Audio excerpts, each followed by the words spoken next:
Hello வணக்கம். என் பேர் சுஜித். முதல்ல எஸ்எஸ்சியில் பிஎஸ்எஃப்ல செலக்ட் ஆகிருக்கேன். நான் ஸ்ரீ ஆதித்யா கோச்சிங் சென்டரில் அழகமடத்தில் படித்தேன்.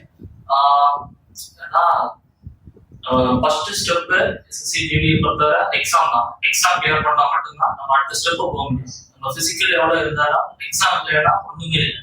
அதனால எக்ஸாம் நல்லா படிக்கணும்னு சொல்லிட்டு நான் கோச்சிங் சென்டரில் ஜாயின் பண்ணேன். என்ன டவுட் இருந்தாலும் சொல்லி தருவாங்க.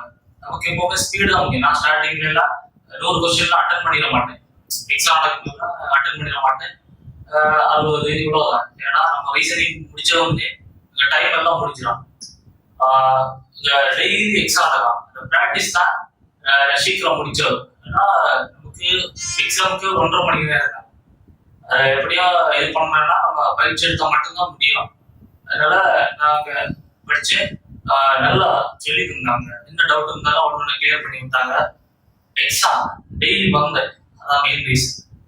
டெய்லி வந்து டெய்லி அடிக்கிறதெல்லாம் டெய்லி டவுட் என்னெல்லாம் உண்டோ அந்த அவ்வளோதான் வந்து படிச்சு கிளியர் பண்ணாதான் நம்மளால அடுத்த ஸ்டெப்பு போக முடியும்.